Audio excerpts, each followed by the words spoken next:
भाई ऐसा कहते हैं कि माउंट कैलाश पे भी बहुत चीजें दिखती रहती है, आपने भी हाँ शायद भाई, वहां पर बहुत वीडियोस उस माउंट कैलाश पे आपने बनाई है, कुछ आप एपी बता सकते सेंटर हो? कहते हैं उसको, हाँ यूनिवर्स का पूरा। उसकी डिस्टेंस भी बहुत कैलकुलेटेड है। एग्जैक्टली तो मुझे भी नहीं मालूम, शायद 6666 ऐसा कुछ बोलते हैं। मेन जो मिस्ट्री है कैलाश पर्वत की वो ये है कि वो एवरेस्ट से भी ऊंचा है। एवरेस्ट पर लोग चढ़ जाते हैं, उस पर नहीं चढ़ पाते। ठीक है, रीज़न क्या बताते हैं नहीं चढ़ने का? कि इसका एंगल कुछ इस तरीके का है, शायद 60 डिग्री ऐसा कुछ एंगल है, जिसकी वजह से इस पहाड़ पर चढ़ाई करना मुश्किल होता है। ठीक है, और ऑक्सीजन की कमी हो जाती है, बहुत सारे तर्क देते हैं। बट क्या है कि ऐसा बताया जाता है कि कैलाश पर्वत पर भगवान शिव का वास है, और वहाँ पर वही इंसान चढ़ सकता है जिसका दिल साफ हो। तो जो एक तिब्बती संत थे मिलारेपा, वो चढ़ गए थे अकेले। वही एक ऐसे इंसान है जो वहाँ की चढ़ाई कर पाए हैं। तो अगर 60 डिग्री वाले एंगल का लॉजिक लगाएं या ऑक्सीजन की कमी का लॉजिक लगाएं, जो आजकल के हाइकर्स के पास तो कितने अच्छे अच्छे इक्विपमेंट है, तो वो नहीं चढ़ पाते। लेकिन उस टाइम पे संत चढ़ गए थे। और दूसरी बात ये भी है, देखो, ये पूरा ऊपर तक पहुंच गए थे नहीं नहीं जिनका पूरा आपने ऊपर नाम तक तो लिया है? नहीं पहुंचे थे, बट मैक्सिमम जो भी चढ़ाई करी है वो इन्होंने ही करी है। टॉप पर तो अभी तक कोई नहीं पहुंचा है। लेकिन एक चीज़ और भी है सोचने वाली, कि जब कोई कभी चढ़ा ही नहीं है, किसी को मालूम नहीं, लेकिन हमारे वेदों में या फिर जो किस्से कहानियाँ चलते हैं, उसमें कैलाश पर्वत के बारे में सब बताया जाता है कि हाँ भाई यहाँ पर ये है, यहाँ पर एक लोक है, यहाँ पर ऐसा वैसा। तो भाई किसी ने तो कुछ देखा ही होगा ना। एक चीज़ और भी है, जैसा कि बोला जाता है कि वहाँ पर टाइम जो है वो फास्ट चलता है। और ये तो घटना एक्चुअली में हुई थी, है ना। जो चाइना जो था, जिसने अपने कब्जे में ले लिया था जब कैलाश पर्वत को, तो उसने रूस या जर्मन याद नहीं आ रहा, कुछ साइंटिस्ट लोगों को अनुमति दी थी कि आप चढ़ के रिसर्च कर लो। तो जब वो लोग गए थे ना, तो उन्होंने बताया कि भाई यहाँ पर हमारे बाल और नाखून इतनी तेज़ी से बढ़ रहे थे, फिर हमें पता चला कि भाई हमारी एज बहुत जल्दी बढ़ रही है यहाँ पर टाइम बहुत तेज़ चलता है। एक मिस्ट्री ये भी है, वहाँ पर टाइम टाइम जो नॉर्मल अपने पृथ्वी का टाइम है उससे तेज़ चलता है, एज जल्दी बढ़ती है। वहाँ हर कोई नहीं चढ़ पाता, लोगों को इल्यूजन्स वगैरह होने लगते हैं, है ना। और बाकी जो उसकी पोजीशन है वो इतनी कैलकुलेटेड है, जैसे कि मतलब इंटेंशनली उस चीज़ के बारे में हमारे ग्रंथों में बात की गई, क्योंकि उसको शायद से धरती की धुरी ही बोला जाता है उसको, मतलब सेंटर पॉइंट ही बोला जाता है कैलाश पर्वत को। और केवल इंडिया में नहीं, मतलब ऑल ओवर बहुत सारे जो भी रिलीजन है उनमें कैलाश पर्वत की इम्पोर्टेंस है। अभी क्या चल रहा है कि अभी मुद्दा थोड़ा सा ऐसा है कि भाई चाइना का भी, थोड़ा सा इंडिया का भी, तो 16 साल से तो कोई चढ़ाई नहीं है। दोनों कंट्रीज़ की तरफ से परमिशन ही नहीं है जाने की। इंडिया वाले बोलते हैं हमारी धार्मिक भावनाएं आहत होती हैं वहाँ से, वो लोग या चढ़ते भी होंगे तो अपने को नहीं पता चलती होंगी, कुछ तो ये लोग करते ही होंगे। ऐसा तो पर है भाई नहीं भाई। हेलीकॉप्टर या प्लेन से तो जा ही सकता होगा कोई, जा मतलब सकते अगर होंगे। ट्राई करे तो देख सकते हैं कि सीधा टॉप पे जाओ तो क्या है। भाई देखो क्या है कि ऐसे चीज़ें नहीं दिखती हैं। आप जाओगे, आप क्या एक्सपेक्ट कर रहे हो कि कैलाश पर्वत के ऊपर जाओगे तो आपको कोई कुछ दिख जाएगा, कुछ मिल जाएगा? ये ऐसी चीज़ें हैं, जैसे एंटार्क्टिका में भी बहुत सारी मिस्ट्रीज़ हैं। ऐसा बोला जाता है कि उसके अंदर भी एक एडवांस सिविलाइजेशन है, उसके अंदर भी बहुत कुछ है, एलियंस का हब है। लेकिन आप प्लेन के ऊपर से, अगर प्लेन का यूज़ करके एंटार्क्टिका ऊपर से निकलोगे तो आपको क्या दिखाई देगा? कुछ नहीं दिखेगा आपको। ये सब चीज़ें हिडन होती हैं। भाई कैलाश पर्वत के अंदर क्या है, उसको क्यों इतना पूजनीय मानते हैं, उस कुछ हमारे ग्रंथों में जिस भी चीज़ के बारे में कुछ कहा गया है, तो कुछ ना कुछ उसके पीछे लॉजिक होता है। अब ये आज के ज़माने के लोग नहीं समझ पाते उसको, हमेशा हर चीज़ को अपने पॉइंट ऑफ व्यू से समझने की कोशिश करते हैं, तो वो चीज़ें कहीं ना कहीं गड़बड़ हो जाती हैं। भाई एलियंस के लिए भी कहते हैं कि वो भी वो रास्ता यूज करते हैं बहुत बारी। वहां पे बहुत कुछ दिखता है आसमान में। लद्दाख के दर भी दिखता है, अपना कैलाश पर्वत के दर भी लाइट्स दिखती हैं। यूएफओ की शेप का कुछ दिखता है वहां पे, ऐसा कहते रिसेंट में भी इंडिया में हुआ तो था कहीं हाँ हाँ, की, देखा गया एक यूएफओ टाइप का कुछ, लाइटनिंग टाइप दिख रही लाइट है टाइप की दिख ट्रायंगल रही है। शेप की। इंडिया में भी बहुत सारे एरिया 51 जैसी जगह हैं जहाँ पर मतलब बहुत कहा जाता है ऐसा कि एलियंस की आवन जावन लगी रहती है। हैं। अच्छा, इंडिया में कौन सा है, कौन सी जगह पे होता इंडिया में अपना एक दर्रा है ना, लद्दाख के दर, हाँ, वहाँ के रहवासी तो देखते ही रहते हैं कि भाई लाइट आ रही हैं, लाइट जा रही हैं। अच्छा। हाँ, बट उनको क्या बोल दिया जाता है कि ये तो ड्रोन की टेस्टिंग चल रही है, एलियंस वगैरह कुछ नहीं है। भाई देखो एलियंस, आप मेरे को ये बताओ, अपना यूनिवर्स इतना बड़ा है, केवल हमारा ही सौरमंडल तो वो है नहीं जहाँ पर जीवन है। यहाँ पर 80 लाख से ज़्यादा ही सूरज हैं, छोटे बड़े डॉर्फ सन, और बहुत सारे सौरमंडल है, और कितने तो लाखों प्लैनेट्स होंगे, हजारों भी नहीं, जो बिल्कुल धरती की तरह ही होंगे। इवन अभी तक नासा वाले भी कितने प्लैनेट्स ढूंढ चुके हैं जो धरती की तरह ही सूटेबल हैं जीवन के लिए। कुछ पे जीवन होगा भी, बट प्रॉब्लम ये कि हमारे पास वो टेक्नोलॉजी नहीं कि हम वहाँ पहुँच पाएँ। कैप्लर वगैरह आपने नाम सुना होगा, वो जीवन के लिए एकदम सूटेबल प्लैनेट्स हैं, धरती से भी बड़े हैं, धरती से भी बढ़िया हैं, लेकिन वहाँ हम पहुँच नहीं सकते, वो इतना दूर है। ठीक, तो जब इतनी सारे प्लैनेट्स हैं धरती जैसे, तो इतनी सारी सिविलाइजेशंस भी होंगी ना, वो आज तक हमसे कांटेक्ट कर पाए, ना हम किसी को भी ढूंढ पाए आज तक। ऐसा क्यों है? पर ये तो सुनने में आता है भाई कि जैसे यूएफओ आया, किसी को एबडक्ट करके ले गया, शिप में ले गए, कुछ ले गए, तो ये सारे किस्से तो आए हैं। और ज़्यादातर तो एरिया 51 यूएस की तरफ ही ज़्यादा सुनने को मिलते हैं कि वहाँ हुए हैं सब। भाई आपकी रिसर्च के हिसाब से, जैसे आप ऐसा कंटेंट बनाते ही हैं, एलियंस क्या एग्जिस्ट करते ही नहीं करते? आपने कुछ रिसर्च करी है, देखा है ऐसा कंटेंट, या फिर कहीं पढ़ा हो? भाई इस चीज़ को बहुत सारे पहलू हैं। सबसे पहला पॉइंट तो ये कि एलियन तो एग्जिस्ट करते हैं, ठीक, but according to Fermi paradox हम सब इतनी दूर हैं और हमारा ब्रह्मांड भी एक्सपैंड होता जा रहा है, तो ना वो हमको कभी टच कर पाएंगे, ना हम किसी और को टच कर पाएंगे।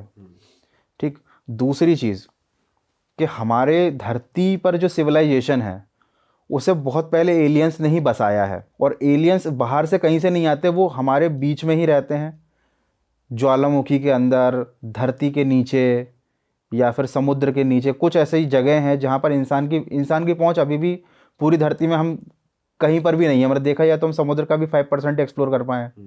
ठीक है, ऐसे दावे किए जाते भाई अंटार्कटिका में भी कुछ ना कुछ एलियंस के सबूत मिले।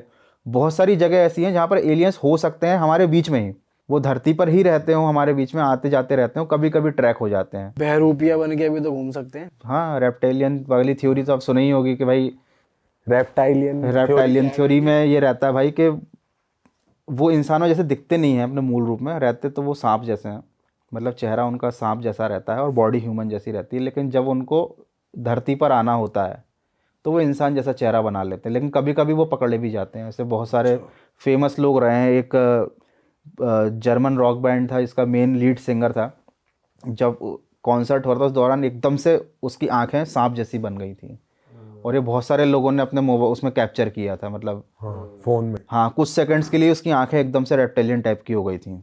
ये सर आजकल भी बहुत सारे इंटरनेशनल आर्टिस्टों की होती है, इंटरव्यू के दौरान उनकी आंखों पे फ्लैश मारा जाता है, पतली हो गई, कभी पतली हो गई, कभी पलक झपकने लगी या कुछ हो गया। हाँ, मैं खुद एक रील देख रहा था, एक मतलब एक कॉन्फ्रेंस टाइप चल रही थी, पॉलिटिकल, पता नहीं यूएस की थी कहाँ की थी, उसमें एक औरत पीछे खड़ी है जो भाषण दे रहा है उसके, और उसकी कैमरे पे उसके दांत चेंज हो रहे हैं, दांतों की शेप थोड़ी शार्पन और हो रहे हैं, उसकी आंखें थोड़ी वैसी हो रही हैं जैसे एक सांप की या रेप्टाइल की होती है। बट इसको ये भी कहा जाता है ना कि यहाँ पे ये लोग एडिटिंग नहीं, मतलब कि जैसे इल्यूमिनाटी को लेकर कहा जाता है कि ये लोग डीमन से डील करते हैं तुम्हारी आत्मा की, तो वो सेटन या डीमन है बेसिकली उनके अंदर, क्योंकि एक बियॉन्से की भी रील वायरल हुई थी जिसके अंदर उसका फेस परफॉर्म करते हुए डीमन जैसा बना था, डीमन जैसा हो गया था। हाँ, तो अब वो रेप्टाइलियन थ्योरी काम कर रही है या ये डीमन वाली थ्योरी काम कर रही है, पता या नहीं फिर चल हम रहा। सभी एलियन, ऐसा भी हो सकता है कि हमने यहाँ आके कब्जा किया हो। भाई देखो, डीमन वाली बात तो बहुत अलग हो जाती है ना।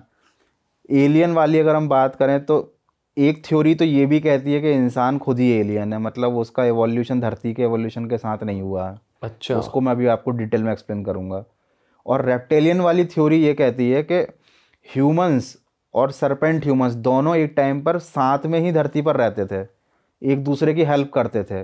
टाइम के साथ साथ वो लोग विलुप्त होते चले गए, या फिर उन लोगों ने अपना रूप इस तरीके से छुपा लिया कि वो इंसानों के बीच में ही रहते हैं, लेकिन वो बताते नहीं है कि भाई हम जिसको बोलते हैं नागदेव, जिसको बोला जाता था अपने यहाँ, उस टाइप के लोग। अभी भी आप थोड़ा सा स्टडी करोगे पता चलेगा कि हमारे यहाँ जितने भी बड़े बड़े जो ग्रंथ लिखे गए हैं या फिर चीज़ें लिखी गई हैं, उनमें इस तरीके के एंटिटीज़ का जिक्र मिलता है जो आधे सांप थे आधे इंसान थे। मंदिरों में ऐसी आपको मूर्तियाँ देखने को मिलेगी, साधु संतों की ऐसी मूर्तियाँ। तो अपर face basically upper body human की रहती है और लोअर बॉडी स्नेक की रहती है। ये उन लोगों की रहती है जो ह्यूमंस के साथ फ्रेंडली रहते हैं। ठीक है, आपने मेसोपोटामिया, मिस्र और इस जगह पर भी आपने देखा होगा, बहुत सी जगहों पर इस टाइप की कार्विंग्स रहती हैं जहाँ पर केवल बॉडी ह्यूमन की है लेकिन फेस स्नेक का है। इस टाइप के जो होते थे वो ह्यूमंस के एनिमी माने जाते हैं। मतलब यहाँ पर भी दो टाइप के होते हैं, जिनका निचला हिस्सा सांप जैसा, ऊपर का इंसान जैसा, वो इंसानों से फ्रेंडली है। अच्छा, दोनों तरीके के हैं। और ये भी बताया जाता है कि धरती में जो पाताल लोग हैं उसके ऊपर रसातल होता है, 7 तल होते हैं धरती में, तो रसातल में ये लोग अभी भी रहते हैं। अच्छा जी। अरे बाप रे। और ये वैसे इनकी गायब होने की वजह नहीं कभी बाहर आ पाई कि भाई यही, अगर ये लोग एग्जिस्ट करते हैं कि भाई क्यों, अगर ऐसा है तो क्यों गायब हुए, वैसे ही क्यों नहीं रहते हमारे साथ अगर जैसे पहले रहते थे, अगर ये सच है तो। भाई देखो पहले क्या हुआ था अलग टाइप की सभ्यता होती थी। पहले आप देखोगे कि मिस्र के जहाँ पिरामिड्स हैं यहाँ पर इजिप्ट में, वहाँ पर बहुत सारे ऐसे आपको क्या बोलते हैं, पुराने ज़माने के लोग हैं जो किसी का सिर चील गिद्ध जैसा है ना, आधे जानवर आधे इंसान। उस टाइम में ये सब चीज़ें बहुत कॉमन थी, ठीक है, कि भाई आधे इंसान आधे जानवर Body टाइप के line लोग की और रहते face थे, वो सब मिलकर रहते, सब प्रकृति के साथ संबंध रखते थे। भारत में भी ऐसे ही होता था।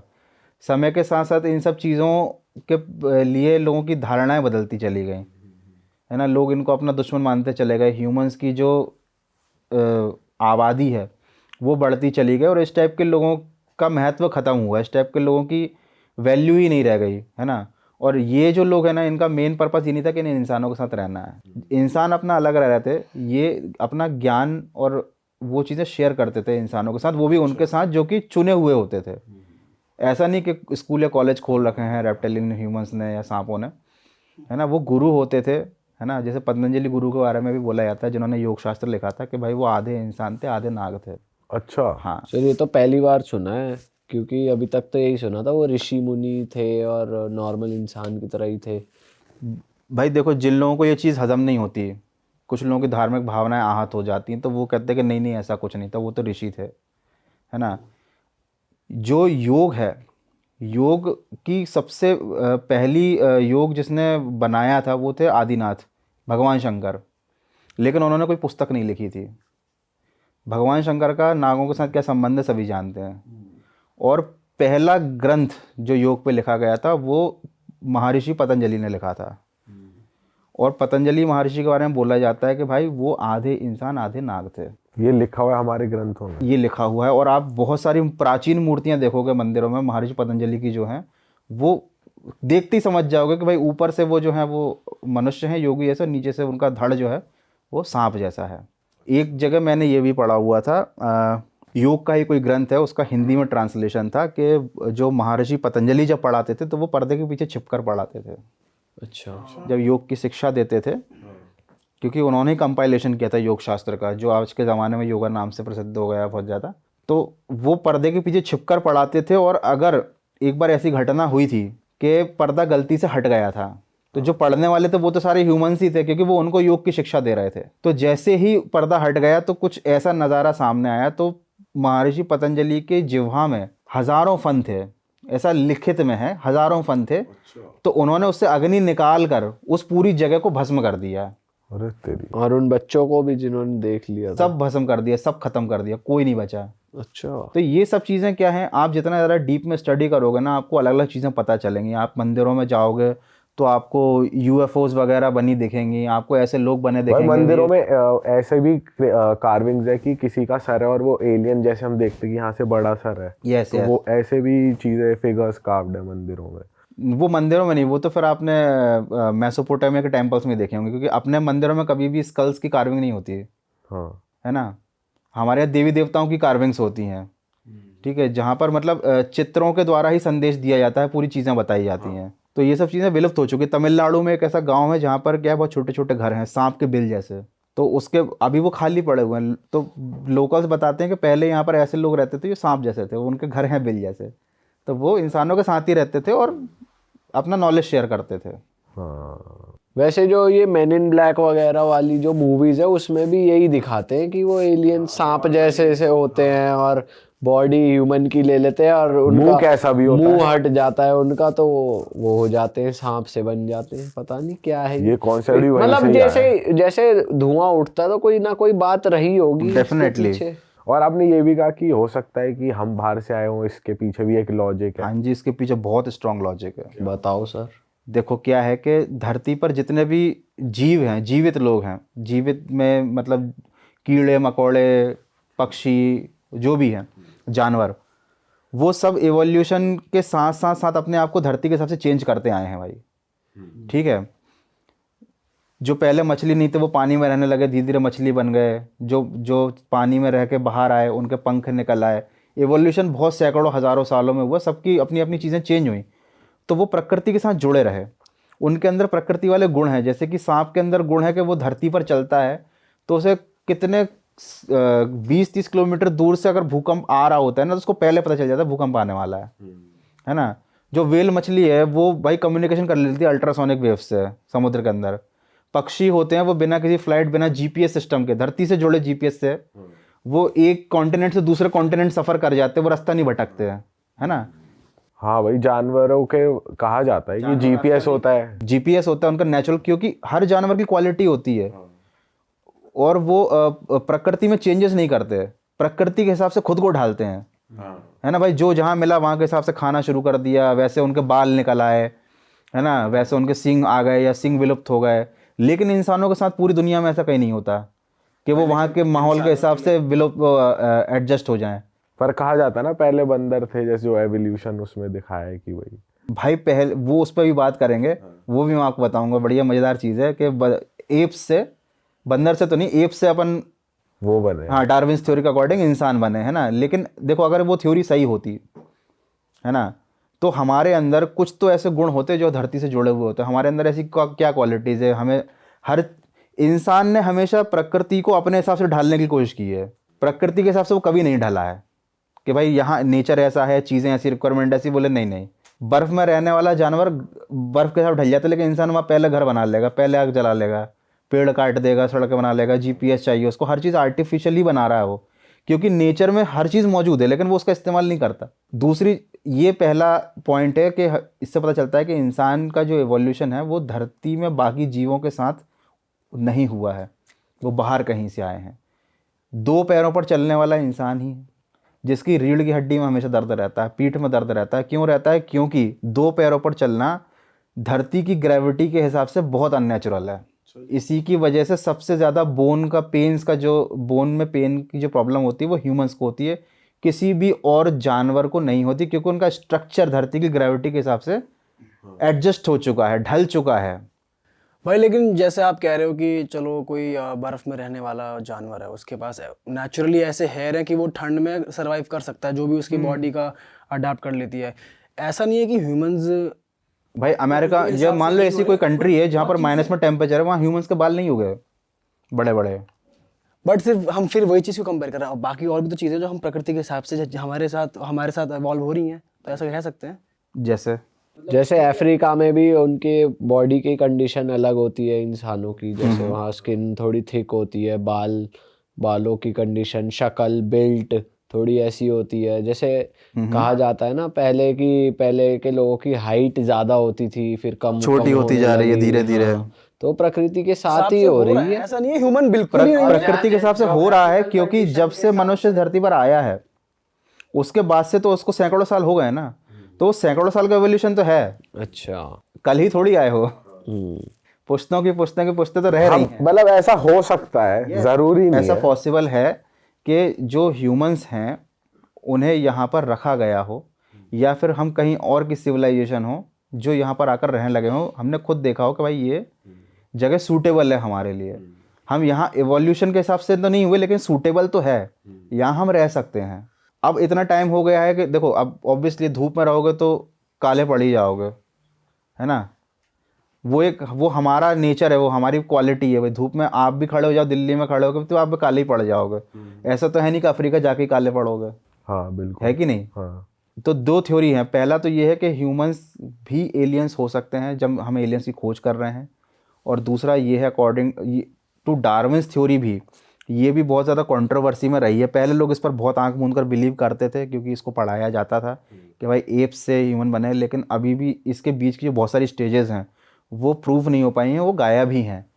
बट चूंकि हमारे पास कोई और अल्टरनेटिव नहीं है अभी, इसलिए ह्यूमंस इस चीज़ पर बिलीव करते हैं कि ठीक है हमारे पास एक रेफरेंस है जिसको हम मानते हैं, वो भी अभी इनकम्प्लीट है, उसके बीच की बहुत सारी स्टेजेस नहीं हैं। और अभी भी अफ्रीका के पास में ही जब खुदाई हुई थी तो कुछ ऐसे ह्यूमंस के बोन्स निकले थे जो इवोल्यूशन की जो पूरी स्टेजेस उनमें किसी से ही मैच नहीं करते थे। इवोल्यूशन जो हुआ था ना एप से लेके ह्यूमंस का जो बोलते हैं, उसमें अलग अलग स्टेजेस पे बोन्स का अलग अलग स्ट्रक्चर था। एक ऐसी प्रजाति मिली ह्यूमंस की जो उन सबसे ही अलग थी। अब या तो वो बिल्कुल अलग थे जो गायब हो गए, विलुप्त हो गए, या फिर हमारी जो थ्योरी है एवोल्यूशन की उसमें कहीं ना कहीं चेंजेस की ज़रूरत है, क्योंकि ये एक नई चीज़ मिली है, ये अभी रिसेंट की ही डिस्कवरी है। तो मतलब ऐसा भी हो सकता है जो वो एक इंस्टा पे रील वायरल हो रही है कि मार्स से हम लोग यहाँ पर आए हैं। हाँ, मार्स पे कहते हैं कि एक एक्सप्लोजन, न्यूक्लियर वॉर चल रही थी वहां पे, तो वो तबाही हो रहा था पूरा एक तरीके से, और लोग यहाँ तो आ कुछ गए। लोग एक बहुत बच के फेमस यहाँ केस आए। भी है, एक बच्चा था वो ये दावा करता था कि मैं मार्स से आया हूँ। अच्छा। मैं मतलब मेरा पुनर्जन्म हुआ है लेकिन मैं धरती पर पैदा हो गया, मैं मार्स का रहने वाला हूँ। तो उससे पूछा गया कि भाई मार्स में जब तुम रहते थे तो कैसा क्या था? तो उसने बताया कि जब हम मार्स पर रहते थे हम धरती पे आया करते थे, ठीक है। तो हम जिस टाइम पे आते उस टाइम पे जो पिरामिड्स हैं उनका कंस्ट्रक्शन चल रहा था। ये उस लड़के ने बताई बातें। कहाँ का है लड़का? ये मेरे को देखना पड़ेगा, याद नहीं आ रहा, बहुत पुराने किस्सा है। कोई से गांव का तो नहीं। यही है तेरे गांव का। यही है, बागपत का है। तो भाई उसने बहुत अच्छी इन्फॉर्मेशन बताई। उसने बोला कि हम कैसे मान लें कि भाई कंस्ट्रक्शन चल रहा था। तो उसने बोला कि पिरामिड के अंदर जो एक स्ट्रक्चर बना हुआ है ना, बिल्ली टाइप की बैठी हुई है, बोले उसके कान के अंदर से एक सीक्रेट एंट्रेंस है। तो जब उस चीज़ के अकॉर्डिंग जांच की गई तो भाई वाकई में वो जो स्ट्रक्चर कांच के अंदर से एक सीक्रेट एंट्रेंस निकला उसके अंदर जाने का। अच्छा जी। हाँ, अब ये बंदा जो लड़का था ये सही बोल रहा था या नहीं ये नहीं पता, इसका कोई प्रूफ नहीं है, लेकिन उसने ये जो चीज़ बताई थी ये सही थी। जो सीक्रेट एंट्रेंस था वो मिला था उसके अकॉर्डिंग। अरे बाप तो भाई देखो अभी चल क्या रहा है ना भाई, सोशल मीडिया पे इतना कंटेंट जनरेट हो रहा है उसमें 90% तो फेक है। इतनी एडिटिंग चल रही है भाई, कोई कुछ भी दावे कर रहा है कि मैंने भाई रेप्टेलियन ह्यूमन को देख लिया, या मैं खुद ही एलियन हूँ, मैं डेविल हूँ, मैं भूतों के टाइम किस्से ट्रैवलर हूँ, भी, ये भी कह रहे हैं लोग, मैं टाइम ट्रैवलर हूँ। मैं टाइम ट्रैवल हूँ। एक बहुत फेमस किस्सा था जो बाद में फेक साबित हुआ था। एक बंदा था यूएस का, उसने प्रूव किया था कि मैं टाइम ट्रैवल हूँ, मैं गया और खुद से ही मिल के आया। उसने अपनी सेल्फी भी डाली थी। शुरुआत में लोगों ने बहुत बिलीव किया, बाद में पता चला कि ये सब फेक था। तो असली और नकली के चक्कर में ना इतनी चीज़ धुंधली हो चुकी है ना कि आप समझ नहीं सकते भाई कि आपको जो दिख रहा है सोशल मीडिया पे वो कितना सही है कितना गलत है। अच्छा भाई, एक चीज़ और, अगर जैसे आपने बोला एलियंस पहले आया करते थे, तो मतलब उनके पास पहले टेक्नोलॉजी, पहले के लोगों के पास, अगर पहले के लोगों को हम बोले कि एलियंस है तो उनके पास एडवांस टेक्नोलॉजी थी हमसे, क्योंकि अब बोलते हैं कि हम ज़्यादा एडवांस हैं आज की डेट में। भाई ये है मिलांकोविच साइकिल, जिसमें हर जनरेशन को लगता है कि हम सुपीरियर है, हमसे पहले वाले कम एडवांस थे, है ना। देखो जैसे कि आप अजंता एलोरा का मंदिर देख लो, उनका जो स्ट्रक्चर है भाई एक पूरे पहाड़ को काट के ऊपर से नीचे कार्व करके बनाया गया है ना। उसको जब आप जाके देखोगे तो आप कह ही नहीं सकते कि भाई ये चीज़ ह्यूमंस ने बनाई होगी इतने सालों पहले। उनके पास एडवांस टेक्नोलॉजी थी, लेकिन समय के साथ साथ चीज़ें इतनी बदल गई कि हम उस चीज़ को समझ ही नहीं पा रहे, वो चीज़ विलुप्त हो चुकी है। पिरामिड्स की बात करें अगर, इनका भी नहीं पता लग पाया भाई कैसे, क्या मतलब कैसे पॉसिबल हुआ बनना पिरामिड का। पिरामिड कैसे बने, बहुत सारी थ्योरीज हैं, ऐसे बना होगा वैसे बना होगा। इतना बड़ा स्टोन एकदम टॉप पे कैसे आया? कैसे उनको पता कि पिरामिड के बारे में खास पॉइंट ये भाई, स्पीड ऑफ लाइट जो होती है ना भाई, वही उनके जो अपना लैटिट्यूड या लॉन्गिट्यूड जो रहता है ना, सेम स्पीड ऑफ लाइट जैसे ही है। अच्छा, मतलब थोड़ा बहुत पॉइंट्स का अंतर है। दूसरी चीज़, पिरामिड जब बना रहे थे उनको मालूम था कि ट्रायंगल शेप जो होता है ना दुनिया का स्ट्रॉन्गेस्ट स्ट्रक्चर होता है, वो किसी और फॉर्म में भी बना सकते हैं, बट उनको मालूम था कि ये चीज़ सालों तक रहनी चाहिए, वो आज भी खड़ा हुआ है। और प्लस वो कॉन्स्टेलेशन के जो स्टार्स हैं उनसे मैच होती है उसकी हाँ, ओराइन के जो तीनों, ओराइन बेल्ट के 3 जो स्टार्स हैं उनके साथ तो अलाइंड है ही वो। तो ये सब चीज़ें कोइंसिडेंस नहीं है, ये सब साइंटिफिक चीज़ें हैं, है ना। हमको केवल मॉन्यूमेंट्स दिखते हैं कि भाई ये ऐसा वैसा। अपने यहाँ के इजिप्ट ही क्यों जाना, इजिप्ट ही क्यों जाना, अपने यहाँ भारत में आप देखो, इंडिया में ही ऐसे इतने बेहतरीन मंदिर बने हुए हैं। एक मंदिर ऐसा है जिसके मतलब खम्भों को जब आप देखोगे पिलर्स को, इतने स्मूथ हैं जैसे मशीन से कटिंग करके बिल्कुल स्मूथ बनाया गया हो। स्मूथ भी है भाई, और कुछ कुछ तो ऐसे पिलर है कि टिके नहीं हुए, गैप है नीचे, गैप है बीच में, हवा में हवा में है वो, है ना। एक मंदिर ऐसा है जिसके पत्थर के खम्भों पे आप टच करोगे तो 7 सुर निकलेंगे। अंदर से वो इस तरीके से वो खोखले हैं। मूर्तियां ऐसी ऐसी हैं कि मतलब भारत के मंदिर ही आपको बता देंगे कि वो जो कंस्ट्रक्शन टेक्नोलॉजी उस टाइम की इतनी एडवांस थी। तो आप सोचो वो ऐसे तो नहीं कि हाथ में कील हथौड़ा लेकर उन लोगों ने बना दिया होगा। कील हथौड़े वाला स्ट्रक्चर है जहाँ पर अपना ईस्टर आइलैंड में, जहाँ बड़ी बड़ी खोपड़ियाँ बनी हुई हैं वो, है ना। वो चीज़ बनाई जा सकती है भाई, वो उसमें भी 4-5 पीढ़ियाँ लग जाएंगी। पर इसमें इतनी डिटेलिंग मंदिरों में हमारे ऐसी की गई है तो बिना भाई मशीन का पॉसिबल ही नहीं है। इवन मैं जहाँ रहता हूँ भोपाल में, वहाँ भोजपुर का मंदिर है, ऐसा कहा जाता है कि उस मंदिर को एक रात में बनाया गया था, एक रात में। तो वो जैसी सुबह हुई तब तक कंस्ट्रक्शन पूरा नहीं हो पाया, तो वो मंदिर अधूरा ही है। लेकिन जब आप देखोगे ना बना हुआ, तो जितना बना है वो एकदम सॉलिड, एकदम शार्प, और जितना छूट गया वो आधा अधूरा। लेकिन आज तक वो ना टूटा ना उसका कुछ बिगड़ा, और वहाँ पे इतने शार्प कटे हुए पत्थर बड़े बड़े पड़े हुए हैं, जैसे कंस्ट्रक्शन साइट में होते हैं ना, इतने हज़ारों साल वहाँ पे पुराना। किनकी पूजा होती है? वहाँ पे भगवान शिव की पूजा होती है। एशिया का सबसे बड़ा शिवलिंग है वहाँ पे। अच्छा। उसकी भी एक खासियत बताता हूँ। उससे शायद 20-30 किलोमीटर दूर है भीमबेटका। भीमबेटका वो जगह है जहाँ पे अज्ञातवास के दौरान ये पांडव छुप के रहते थे। तो जब आप वहाँ जाओगे ना, तो आप पहाड़ों को देखोगे, ऐसे घर टाइप का बना रखे उनने, ठीक है। तो जो उनके साथ थी कुंती, हाँ हाँ, वो वहाँ से भोजपुर आया करती थी भगवान शिव की पूजा करने पैदल। तो वो नॉर्मल हमारे साइज के नहीं थे, वो बड़े बड़े थे। उनके लिए वो बहुत कम दूरी रहती होगी, तब कुंती भी बड़ी होंगी और भीम तो और बड़े होंगे। अपन को अभी कार से आने में 1 घंटा लग जाता है। कौन सी जगह थी यार वो? कौन सी वाली? भीमबेटका, सॉरी। हमको भीमबेटका से भोजपुर जाने में 1 घंटा लग जाता है कार से। वो लोग वो रोज सुबह पैदल जल चढ़ाने आती थी, तो इसलिए उनका शिवलिंग भी इतना बड़ा है। मतलब अपन जैसे एक के ऊपर एक 3 खड़े हो जाएंगे ना, तब वो इतना बड़ा शिवलिंग दिखेगा आपको। उसमें वो जल चढ़ाती थी, तो सोचो वो खुद कितनी बड़ी होंगी भाई। उस टेक्नोलॉजी तो भाई उस टाइम पे भी बढ़िया ही थी कि भाई। हाँ, आप वो शिवलिंग आप देखोगे ना, वो इतना बड़ा, इतना शार्प, सॉलिड एक स्टोन का बना हुआ है, और वो इतना चिकना है कि आप उसको कार्विंग करके बना ही नहीं सकते। वो अलग ही दिखता है कि वो एडवांस टेक्नोलॉजी थी। उस टाइम का ज्ञान भी उच्च स्तर का था, टेक्नोलॉजी उच्च स्तर की थी, जो समय के साथ साथ साथ साथ विकृत होती गई या भुला दी गई एक तरीके से, है ना। और भाई विमान भी, उड़ने वाले जो विमान है वो भी बहुत शास्त्र ज्यादा भाई। थे पहले भाई, हमारे शास्त्रों में भी मेंशन्ड है हाँ कैसे। जी, बहुत अच्छी चीज़ याद दिलाई आपने। अपना विमान शास्त्र है, हर चीज़ का शास्त्र है। दवाइयों के लिए आयुर्वेद है, वैसे विमान बनाने के लिए विमान टेक्नोलॉजी, एरोनॉटिक्स के लिए विमान शास्त्र है। उसमें 48 से ज़्यादा प्रकार के विमान बताए गए हैं, जो कि मतलब पेट्रोल या डीजल से नहीं, मरकरी का या पारे का इस्तेमाल करके चलते हैं, जो एंटी ग्रेविटी टेक्नोलॉजी को यूज़ करते हैं। अच्छा। और उनका स्ट्रक्चर वैसा ही है जैसा आजकल अपन यूएफओ बनाते हैं, गोल वाला स्ट्रक्चर। तो भाई ये सब और चीज़ें। ये कितना पुराना है? ये कितने पुराना? विमान शास्त्र यार कम से कम नहीं तो 1200-1300 साल तो पुराना हो गई। शास्त्र देखो, सबसे पहले जो आए थे वो आए थे वेद, फिर पुराण, फिर उसका शास्त्र।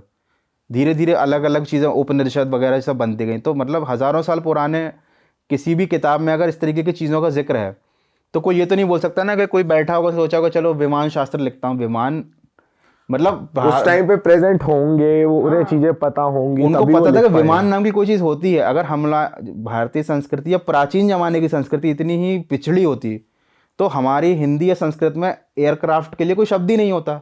बट था विमान, तो क्यों था? क्योंकि उस टाइम वो चीज़ अवेलेबल थी, और उस टाइम कहीं ना कहीं ऐसा माना जाता है कि भाई उस टाइम अलग प्लेनेट से आने वाले या एडवांस टेक्नोलॉजी वाली कोई सिविलाइजेशन थी जो ह्यूमंस के साथ कांटेक्ट में रही थी, जिसकी वजह से ये चीज़ें पॉसिबल हुई। जिसकी वजह से चीज़ें पॉसिबल हुई। ये तो भाई कह सकते हैं कि ऐसा कुछ था। लेकिन भाई मजा आ गया यार इस पॉडकास्ट में, इतना इंटरेस्टिंग हुआ है ना ये, मजा आ गया भाई। एक बात हमने लास्ट एपिसोड में करी थी, पर इस बार सर उसका कंटिन्यूएशन भी लाएं, और मैं चाहूंगा सर एक बार बूगास्फेयर के बारे में आप राइट। बता तो दें। बूगास्फेयर अभी आपको मालूम है, बट फिर भी मैं थोड़ा सा एक्सप्लेन कर देता हूँ, जिन लोगों ने नहीं देखा वो समझ जाएंगे। तो मार्च में एक राउंड सा ऑब्जेक्ट, ठीक है, बूगा एक जगह का नाम है, ठीक है, कोलंबिया में, लोगों को उड़ते हुए दिखा। एक गोल फुटबॉल टाइप स्टील का, नॉन स्टॉप उड़ रहा है। लोगों ने रिकॉर्डिंग की, बिकॉज कुछ ऐसा दिखेगा आप 100% जाओगे। अब बोलते हैं वो अचानक से कुछ वायर्स में जाके टकराया, कुछ शायद शॉक सर्किट हुआ और वो नीचे गिरा। तो वो जब लोगों के हाथ लगा, जब उस पर रिसर्च हुई, तो शॉकिंग चीज़ें सामने आने लगी। साइंटिस्ट ने सबसे पहले बोला कि ये ह्यूमन मेड लगता नहीं है। फिर उस पर गायत्री मंत्र, शंख, ये सब के टेस्ट हुए, इनके वीडियोज़ हैं, और वो पता चला कि वो साउंड को रिएक्ट कर रहा है। कोई ऐसी चीज़ जो रिएक्ट कर रही है। इसकी रील्स भी काफ़ी फेमस बड़ी वायरल हुई थी इसकी रील्स, लोगों को लगा AI है, लेकिन बाद में ये कंफर्म हुआ ये AI नहीं है। एंड देन फिर जब थोड़ा और रिसर्च किया तो पता चला यार ये जो चीज़ें हैं ना, ये पहला नहीं है, ये पहला है जो पकड़ा गया है शायद। क्योंकि 70s में, अर्ली 1970s में भी US में एक और क्रैश हुआ था, ठीक है, उसका नाम था बेथ स्पेयर। बेथ स्पेयर क्यों नाम दिया? क्योंकि बेथ्स फैमिली को मिला था। वो बॉल भी सिमिलर हरकत करता था। लेकिन 73 में बिकॉज टेक्नोलॉजी इतनी नहीं थी, ये यूट्यूब और इंटरनेट नहीं था, तो वो बात ज़्यादा बड़ी नहीं, बट उसके बारे में मेंशन है। अब इससे भी पीछे जाओ, 400 साल पहले एक फ्रेंच आर्टिस्ट की पेंटिंग है। उस पेंटिंग में बंदे ने एक सीन बनाया हुआ है, डिपिक्ट किया है कि लोग खड़े हैं एक हिली एरिया में और ऊपर एक गोल ऑब्जेक्ट है जो कि इस बोगास्फीयर से बहुत मैच करता है। तो ये अपने आप में काफ़ी शॉकिंग है। लोगों ने इस पर रिएक्ट किया, फेक है नहीं है, लेकिन भाई अब जो पता चला ना, उसने तो मेरे को यकीन दिला दिया कि ये फेक नहीं हो सकता। बताओ सर, क्या पता लगा? यूएस आर्मी ने लास्ट ईयर, ठीक है, और मैं जो बोल रहा हूँ ये विद प्रूफ विद वीडियोस हैं और ये फेक वीडियोस नहीं हैं, लास्ट ईयर उन्होंने अपने कांग्रेस में, बिकॉज उनको काफ़ी चीज़ों के जवाब देने पड़ते हैं उधर, तो उन्होंने वहाँ पे एक फुटेज रिलीज़ किया ऑफिशियल्स ने, आर्मी ऑफिशियल्स ने कांग्रेसमैन के सामने, जिसमें उन्होंने बताया कि एक गोल सा ऑब्जेक्ट है एग्जैक्टली बोगास्फीयर जैसा, वो ऊपर उन्होंने रिकॉर्ड किया, सैटेलाइट इमेज है, वो रडार से किसी से उन्होंने वो कैप्चर किया कि तेज़ी से जा रही है, उड़ रही है बहुत तेज़ी से, एंड ये उसको बड़ी मुश्किल से ट्रैक कर रहे हैं और ये एक उस पर मिसाइल दागते हैं यूएस आर्मी, और ये हो रहा है गल्फ के ऊपर, ठीक है, यमन और ये साइड पे हो रहा है। अब इनकी मिसाइल जाती है, वीडियो है, बोगास्फीयर पे हिट करती है और कुछ नहीं होता उसको, वो मिसाइल के कुछ पीसेस होके उसमें दिख रहा है, निकल जाता है, और ये बोगास्फीयर तेज़ी से जाता है और जो उधर समुंदर है उसके अंदर ओह शिट, गायब। गायब। और वो तो साइज भी उसका बहुत साइज छोटा होता है। सा है यार। देखो मैं आपको बता रहा हूं ना, ये हमारी परसेप्शन है चीज़ों को लेकर। साइज एक आदमी का पावर या टेक्नोलॉजी डिपिक्ट नहीं कर सकती। हम उसको अपने पर्सपेक्टिव में छोटा देख रहे हैं, बट गॉड नोज वो क्या है। क्या पता वो सर्वेलेंस डिवाइसेस हैं या वो अपने आप में यूएफओज हैं जिसके अंदर कुछ बीइंग्स हैं। यू हैव नो आइडिया कि क्या है क्या नहीं है, बट ये क्रेजी है और ये बढ़ता जा रहा है। इनकी साइटिंग्स बढ़ती ही जा रही हैं और अनऑफिशियल है ये। मतलब आप अगर गूगल करोगे तो कुछ लोगों ने मेंशन किया हुआ है कि उन्होंने राजस्थान के ऊपर देखे हैं। अब मैं बहुत हिल गया, मेरे को लगा ऐसी फेक बोल रहे होंगे, ये कोई प्रूफ नहीं है इसका, लिखा है बस मेंशन किया है कि मैं राजस्थान से हूं और देखा है मैंने ऐसा कुछ ऊपर। अब मेरे दिमाग में सिर्फ एक थॉट आया कि हमारी न्यूक्लियर टेस्टिंग होती है पोखरन में, पोखरन है राजस्थान में, तो अगर किसी को कुछ सर्वेलेंस करनी है कि भाई इनके न्यूक्लियर वेपन्स और ये सब का क्या हिसाब किताब है, तो वो एक स्पॉट है जहाँ उसके होने के चांसेस ज़्यादा हैं। गल्फ पे क्यों? क्योंकि आप वहाँ पे हमेशा एक फियर बना हुआ है कि ईरान कब वो बम बना दे। इजराइल और इनका वैसे ही कितना प्रॉब्लम्स चल रही हैं, तो उधर स्पॉट किया गया। तो अल्टीमेटली ये जो भी चीज़ है ये है।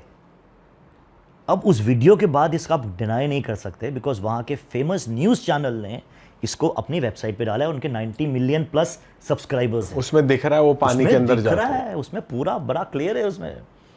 वो सर पानी के अंदर जाना मेरे लिए इतना शॉकिंग नहीं था। जो चीज़ मिसाइल हिट होने के बाद कुछ नहीं हो रहा है, वो तो क्या कुछ नहीं कर सकती। सही बात है यार, मेक सेंस। और वो किस चीज़ की बनी होगी जो टूट ही नहीं रही है? टूट ही नहीं रही है। वो जो इन्होंने बोगास्फीयर पकड़ा भी है, वो उनसे खुला थोड़ी है अभी तक। वो तो सिर्फ एक्स के स्कैन वैन हुआ, उनको पता चला इसके अंदर भी स्पेयर्स हैं। और जो उस पे इम्प्रिंट है उसको भी कुछ एनालाइज carvings है, कुछ कर रहे हैं, कुछ समझ नहीं पता चल रहा है क्या कार्विंग्स है, क्या मीनिंग है उसका, यू नेवर नो। तो ये बोगास्फीयर, भाई ये मान के चलो सर्वेलेंस हो रही है, ठीक है, एक आर्टिफिशियल इंटेलिजेंस है, आर्टिफिशियल इंटेलिजेंस नहीं, एक कोई सुपर इंटेलिजेंस है जो आप पे नज़र रखे हुए है, जो डायरेक्ट कर रही है कहाँ जाएगी दुनिया, ऐसा? या तो डायरेक्ट कर रही है या ऑब्जर्व कर रही है कि बहुत ही गलत ना चली जाए दुनिया। और ये होता भी यूजुअली उस टाइम पे जब वॉर चल रही हो या कहीं जब बम कोई बम हालात फट रहा खराब हो। होने लगे हों, इनकी सर्वेलेंस ज़्यादा स्ट्रांग हो जाती है। मतलब मेरे को लगता है ये होंगे तो हमेशा ही, लेकिन ये विजिबल तब हो जाते हैं जब चीज़ें इनको लगता है आउट ऑफ कंट्रोल हो सकती हैं। Correct, right. तो ये बहुत सर क्रेजी। जैसे वो पानी में चला गया, तो ऐसे ही मेरे मन में आउट ऑफ क्यूरियोसिटी आ रहा है, आपने कभी रिसर्च करी है अंडर वाटर सिविलाइजेशंस पे या सर कुछ? अंडर वाटर तो मैं आपको बताऊं, आज जो डार्विन थ्योरी भी बोलती है कि लाइफ शुरू ही पानी से हुई है, अर्थ पे बाद में आई है। जो पहले सेल्स हुए हैं, ये हुए हैं, from sea it came to land, ठीक है। तो समुंदर को आप अपनी एग्जिस्टेंस में डिनाई नहीं कर सकते। अब इसको अगर मैं और पीछे लेके जाऊँ थोड़ा, तो थोड़ा क्रेजी, अब मैं फिर वो उस लेवल पे पहुँच जाऊँगा जहाँ लोग फिर बोलेंगे भाई क्या बोल रहा है ये, but let me go there. आपको पता है मार्स पे रेगुलरली जाया जा रहा है ना, वो रोवर्स भेजते हैं स्टडी करने के लिए ये वो। तो 95 से आई थिंक 96 से भेज रहे हैं, बिकॉज मैं तब से फॉलो कर रहा हूँ, मेरे को बड़ा मज़ा आता था मार्स की फ़ोटो, मेरे को बहुत फैसिनेट करता है मार्स। इलॉन मस्क को भी बहुत करता है, वो तो बोलता है मैंने आदमी भेजने हैं उधर, उसका तो टारगेट है। तो मार्स पे ये तो अब नोन है कि एक टाइम पे वहाँ पे पानी था ढेर सारा, वो प्लैनेट पे पानी था, एटमॉस्फेयर था, ये नोन है।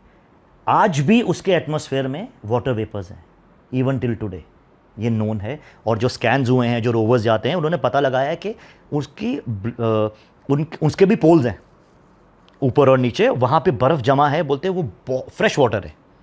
सेकेंडली बोलते हैं लैंड के नीचे बहुत पानी जमा है, सो वाटर है, राइट। अब कुछ थ्योरीज ये बोलती हैं कि life on earth has come from Mars. अच्छा, कि आज से बिलियंस एंड बिलियंस ईयर्स पहले, जब अर्थ वॉज मतलब पूरी तरह से बना भी नहीं था ढंग से लाइफ को सर्वाइव करने के लिए, मार्स था और सारी चीज़ें उसको सपोर्ट करती हैं। उधर वाटर बेड्स हैं आज भी, उधर का जो बहुत से ऐसे लैंड्स हैं जो मालूम पड़ता है कि एक टाइम पे यहाँ पे पानी रहा होगा। तो फिर आता है कि क्या हुआ ऐसा। तो मार्स की फिर एक थ्योरी ये बोलती है कि billions and billions of years पहले वहाँ पे लाइफ थी, सोलर सिस्टम सॉरी पूरा एटमॉस्फेयर था, गैसेस थी, प्लैनेट्स, और लाइफ पनप रही थी उधर। For some reason magnetic field वहाँ की कमज़ोर हुई, ख़त्म हुई, गैसेस उड़ गई, लाइफ सर्वाइव नहीं कर पाई। अच्छा, ये पूरा प्रोसेस एक दिन में नहीं होता, कुछ भी चीज़ कम हो रही हो तो उसको भी 100 साल लग जाते हैं।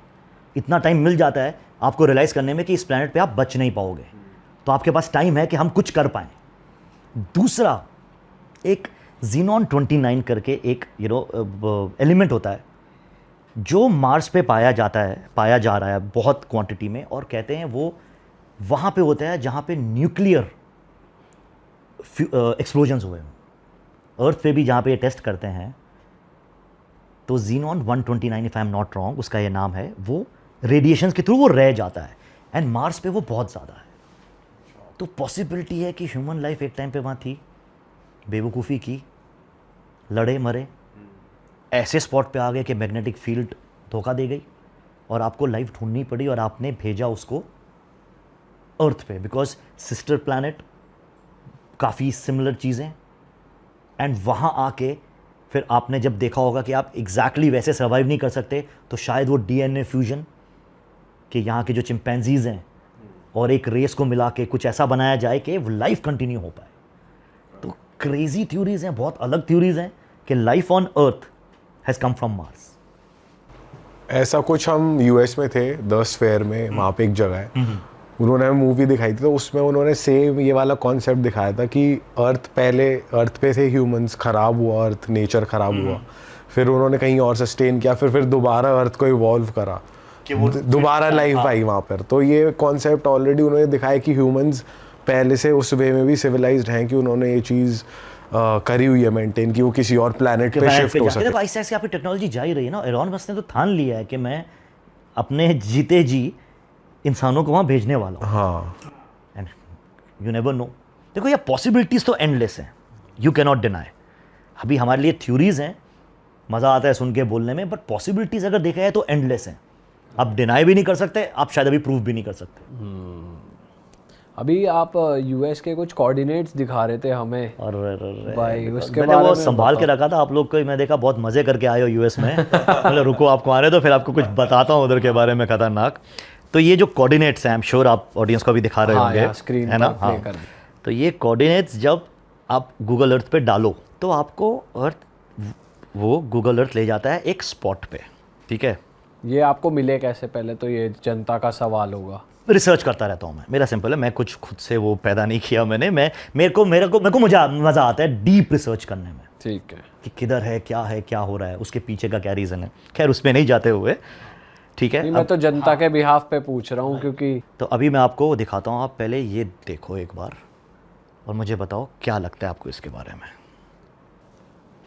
भाई ये जिस हिसाब से ब्लैक ब्लैक हो रखा है वो तो शिवलिंग जैसा लग रहा है थोड़ा सा। एग्जैक्टली मैंने भी जब ये फर्स्ट टाइम देखा मेरे दिमाग में पहला थॉट आया भाई ये तो शिवलिंग है।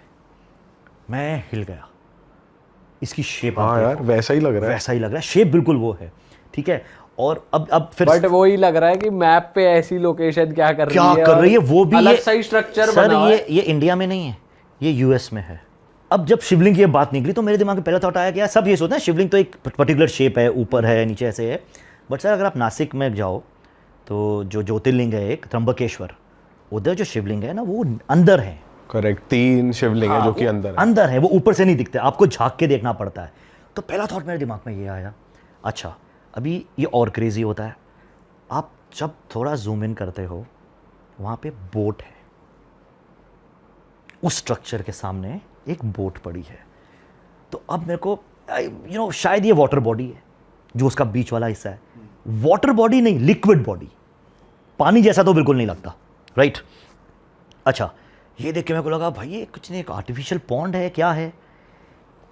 नेक्स्ट शॉकिंग है, आप इसके एग्जैक्टली सामने देखो एक प्रिंट बना हुआ है, सिमिलर प्रिंट है, वो कुछ है नहीं उधर, एकदम सिमिलर दिख रहा है उसके, जैसे कि ये शेप, जैसे ये शेप, हाँ ये कुछ तो उधर एग्जैक्टली वैसा है। शायद डायमेंशंस भी इक्वल हैं, अब नहीं है। वो कैसे अपन जूता मिट्टी में रख दे तो कैसे वो इम्प्रिंट बन जाता है, तो मतलब कुछ था जो नहीं है। तो अगर कुछ था और वो नहीं है तो क्या ये चीज़ पानी है या अपने आप में ये कुछ चीज़ है जो यहाँ से लेके जाई जा सकती है, यू नो। ये इससे पहले फिर जब आप और जूम करते हो साइड में कि आसपास अब आबादी है कि नहीं है, ये सिर्फ क्लोजली देखो, ये टैंक्स हैं। ये जगह यूएस की आर्मी ने गार्ड करके रखी है। ये एक टैंक नहीं, आप इसमें ध्यान दीजिए, जितना घूम रहा है इसमें टैंक्स ही टैंक्स हैं। तो ये कोई ऐसी चीज़ है जो आर्मी नहीं बताना चाहती शायद आम जनता को। और ये कोऑर्डिनेट्स कितने दूर हैं सिटी से, या फिर अप्रॉक्सीमेटली 200 किलोमीटर तक कोई आबादी नहीं है, ये पहाड़ों के बीचों बीच है। अब फिर मेरे को थॉट आया कि लोगों ने इसका क्या लिखा है अभी, बिकॉज देखो एक टाइम तक उन्होंने बचा लिया होगा, आज सैटेलाइट से कैसे बचाओगे, गूगल अर्थ से कितने चीज़ों को टाइम कैसे पहले बताओगे? देखा था आपने? ये इसको आई थिंक 6 महीना पहले हो गए इसको, 6 मंथ्स के ज़्यादा approx time नहीं हुआ। नहीं ये ज़्यादा नहीं हुआ है ये, राइट। तो इनफैक्ट ये 6 से भी कम है, मैं आपको बताऊं, I think it is 3-4 months. अब फिर जब मैंने और रिसर्च किया कि अच्छा बिकॉज अभी टैंक्स खड़े हैं तो सवाल उठे होंगे कि भाई टैंक्स यहाँ क्या कर रहे हैं, तो इसका वहाँ के ऑफिशियल्स ने क्या जवाब दिया है। उनका बड़ा सिंपल सा वो है कि नहीं, ये हमारे लिए वेपन टेस्टिंग जोन है। ओके बहुत स्ट्रेंज है ये, कुछ एक वाटर लिक्विड बॉडी है, ठीक है। मैंने अपनी लाइफ में, आई एम फॉर्चुनेट इनफ, मैं एक वेपन टेस्टिंग देख चुका हूँ। नासिक के बाजू में एक जगह है देवलाली, वहाँ पे बोफोर्स वगैरह ये सब टेस्ट होते हैं, तो वो ऐसी नहीं होती जगह। करेक्ट। पहाड़ हैं बड़े, उस पर नॉन स्टॉप वेपन्स दागे जाते हैं, मिसाइल्स, और ये उसकी इंटेंसिटी पावर चेक करने के लिए। इधर कौन से वेपन टेस्ट हो रहे हैं आई डोंट नो। अब जो सबसे ज़्यादा शॉकिंग पार्ट, अगर आप स्टार वॉर्स के फ़ैन हो, मैं तो बचपन से रहा हूँ, उसमें जो स्पेसशिप यूज़ हुआ है, आप उसकी शेप देखो, वो शेप देखो और ये शेप देखो, एग्जैक्ट शेप है। एग्जैक्ट शेप है। तो क्या ये पॉसिबल है कि ये कोई स्पेसशिप या कुछ है? इस थ्योरी पे मेरे को ज़्यादा बिलीव इसलिए होता है क्योंकि बाजू में इम्प्रिंट है सिमिलर, कि वहाँ कुछ था ऐसा जो अब नहीं है। बोट का होना भी बहुत स्ट्रेंज है कि बोट वहाँ क्या कर रही है। एग्जैक्टली, नंबर 1 बोझ का होना स्ट्रेंज है, नंबर 2 आप अगर टैंक कितना बड़ा होता है, लेकिन वो टैंक उस चीज़ के सामने कितना छोटा है, तो वो चीज़ का अपना साइज क्या है, और वो बाजू से कहीं गया तो कोई उठा के तो नहीं रख सकता इस चीज़ को कहीं पे। और अगर वो वाटर बॉडी नहीं है तो बोट क्या कर रही है वहां पे? अब क्या पता उसके नीचे कुछ हो या वो डिस्गाइज हो ऊपर। यार देखो वही मतलब पॉसिबिलिटीज तो एंडलेस हैं। अब मैंने कुछ आर्टिकल्स पढ़े, उनकी मुझे बहुत बड़ी इंटरेस्टिंग लगी। मैंने बोला यार हो ना हो ये पोर्टल्स हैं अलग डायमेंशन में जाने के लिए, मे बी टाइम ट्रैवल करने के लिए। देखो यार सम हाउ ना ये चीज़ें यूएस में, और आज टेक्नोलॉजी में सबसे एडवांस कौन सा देश है? यूएस। मेरा बड़ा फर्म बिलीफ है कि शायद कुछ आदान प्रदान साइंस का सुपर बीइंग्स के साथ चल रहा है उधर। और ये चीज़ें ये वो हैं जो छुपानी बड़ी मुश्किल है। बट वही क्वेश्चन आता है कि उधर ही क्यों हो रहा है, यहाँ पे क्यों नहीं, मतलब ऐसा थोड़ी है कि ये चीज़ें बायस्ड है कि वहीं रहेंगी। अब बायस्ड से फिर जैसे हो गया कि हमारे लिए एलियंस का कॉन्सेप्ट अलग है, उन लोगों के लिए एलियंस का कॉन्सेप्ट अलग है। मतलब इससे बस ये लगता है कि ये अपनी हाइप बनाना चाह रहे कि हमारे यहीं होता है, हमारे यहीं होता है। बट देखिए ना, टेक्नोलॉजी भी उन्हीं के पास है। आज उन्हीं के रडार्स में बोगा स्पेयर आया, और तो कोई कंट्री पकड़ भी नहीं पाई ना। आज उन्होंने वो फुटेज रिलीज़ किया, तो समहाउ अगर उन्हीं को दिख रहा है तो उनके पास ही ऐसी टेक्नोलॉजी है। तो बहुत सी चीज़ें हैं जो अगर आप सोचो तो यार इंटरलिंक्ड लगती हैं। पर यूएस फेमस भी इस चीज़ के लिए कि वो अपने ऊपर ही कराता है चीज़, फिर पहले बताता है कि हमारे साथ ये हो गया। वो तो अब दुनिया के अलग अलग तरीके हैं चलने के। ऐसे तो अगर आप 9/11 की थ्योरी देख लो, उसके लिए भी यही कहा यही जाता है। कहा जाता है। लोग अपने अपनी तरफ से उसको प्रूव करने पे लगे हुए हैं। जो सबसे क्रेजी क्लेम मैंने 9/11 का देखा था, मालूम है वो क्या था? क्या था? कि प्लेन्स थे ही नहीं, प्लेन्स ही नहीं थे। प्लेन्स ही नहीं थे। अरे बाप रे। उसने वीडियो में प्रूव किया है कि प्लेन्स नहीं थे भाई, ये मिसाइल्स थी सिमिलर शेप की।